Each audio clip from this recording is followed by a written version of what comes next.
something to do with their abilities. I just had no idea what. I'd sold my car when I'd moved to Mayville Heights from Boston 2.5 years ago to supervise the renovations at the library. I spent my first few weeks in town exploring, walking for miles, which is how I'd stumbled on Wisteria Hill. At the time, the property was abandoned. Now my friend Roma owned it, and the old farmhouse was full of life again. Back then, it had seemed lonely and forgotten. Owen and Hercules had peeked at me from a tangle of raspberry canes, 2 tiny balls of fur, and then trailed me while I explored the overgrown English country garden behind the old house. When I left, they'd followed me down the rutted gravel driveway. Twice I'd picked them up and carried them back to the empty house, but they were undeterred. They were so tiny and so determined to come with me that in the end, I'd given up and brought them home. They were affectionate with me, but I'd quickly learned that because they had been feral, they didn't tolerate anyone else touching them. I stepped into my red keds and bent down to tie the laces. "You're wasting your time," I said in the general direction of the last place I'd seen Owen. "You can't go with me in the truck because I'm going to walk." I counted silently to 3, and he appeared again. "I'm sorry," I said. "I'm going to a meeting. You'd be bored." Owen made grumbling noises in the back of his throat and turned his head, pointedly looking away from me. "I think you left a funky chicken in my closet," I said. One gray ear twitched, but he still didn't look at me. "Look in my black pumps." Owen shook himself and started across the kitchen floor. "Mrrr," he said softly when he got to the living room doorway. "You have a good day, too," I said. It was a gorgeous morning as I started down Mountain Road. The sun was high in the sky over Lake Pepin, and it was already warmer than the typical high for a day in early November.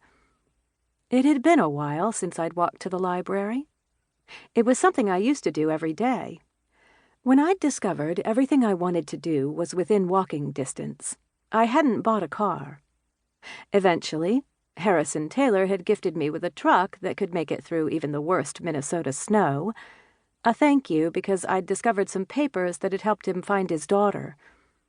Harrison's son, Harry Jr., took care of the yard work at my small house. The old man and I had met when he'd accompanied his son one day. I'd stepped into my backyard, and for a moment thought Santa Claus was sitting on one of my Adirondack chairs. Harrison and I had quickly become good friends. Mountain Road curves in toward the center of town, so as I headed down the hill, the roof of the library building came into view. The library sits just about at the midpoint of a curve of shoreline, protected from the water by a rock wall.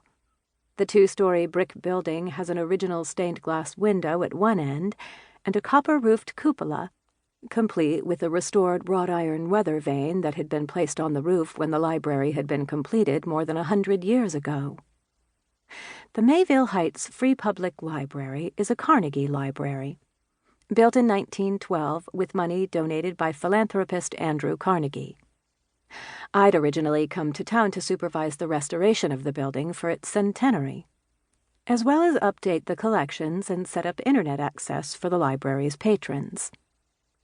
Very quickly, the town and its people began to feel like home, and when I'd been offered the chance to stay, I'd said yes. At the bottom of the hill, I waited for 2 cars to pass and then crossed over to the same side of the street as the library. My friend, Maggie, who was an artist, had created a collage map of the hiking trails in the area for the new tourism coalition that would be ready to hand out in the spring. Now, Everett Henderson had her working on some ideas for a similar map of Mayville Heights. Everett had financed the repairs to the library as a gift to the town. The self-made businessman knew how to get things done, and I felt confident that we'd have a town map by spring. Ella King drove past me, waving when she caught sight of me. I waved back. I was guessing that she had just dropped her husband, Keith, at the library for the same meeting I was headed to. Several weeks previous.